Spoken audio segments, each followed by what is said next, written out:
আকাশপথের drone, missile আর যুদ্ধ জাহাজের জয় জয়কার ঘটাতে পানিপথের তেল হয়ে উঠেছে প্রধান শর্ত। তেল যদি না পাওয়া যায় তবে শুধু ড্রোন, মিসাইলই অকার্যকর হবে না, অপাংক্তেয় হয়ে উঠবে জনজীবন। এজন্যই যুদ্ধের মাস্টার চাল হিসেবে 20% বেশি তেল যাতায়াতের রাস্তা হরমুজ প্রণালী বন্ধ করার ঘোষণা দিয়েছিল ইরান। জানিয়েছে যুক্তরাষ্ট্র বা তাদের মিত্রদের কোনো তেলবাহী জাহাজ চলাচল করতে পারবে না ইরানের কোল ঘেঁষা এই প্রণালী দিয়ে।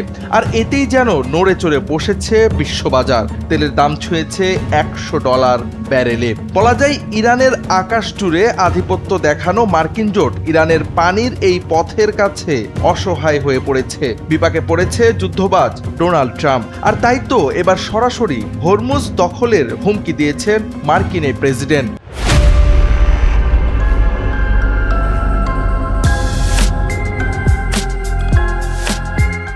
সংবাদ মাধ্যম সিবিএস নিউজকে বলেছেন তার প্রশাসন কৌশলগতভাবে গুরুত্বপূর্ণ হরমুজ প্রণালীটি নিজেদের দখলে নেওয়ার চিন্তাভাবনা করছে।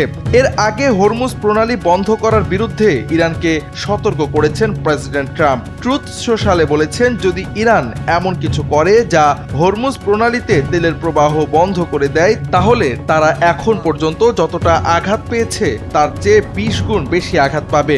এছাড়াও আমরা ইরানের এমন লক্ষ্যবস্তু ধ্বংস করব যা ইরানের জন্য আবারও একটি জাতি হিসেবে গড়ে ওঠা কার্যত অসম্ভব করে তুলবে। মৃত্যু, আগুন এবং ক্রোধ তাদের ওপর রাজত্ব করবে। তবে আমি আশা করি এবং প্রার্থনা করি এটি যেন না ঘটে। ইরান যদিও এখন পর্যন্ত প্রণালীটি পুরোপুরি বন্ধ করে দেয়নি, তবে দেশটি হুমকি দিয়ে বলেছে যুক্তরাষ্ট্র বা ইসরায়েলের কোনো তেলের ট্যাঙ্কার এই পথ দিয়ে চলাচলের চেষ্টা করলে সেটিতে তারা হামলা চালাবে, আর করেছেও ঠিক তাই। আর এতেই প্রভাব পড়েছে বৈশ্বিক অর্থনীতিতে।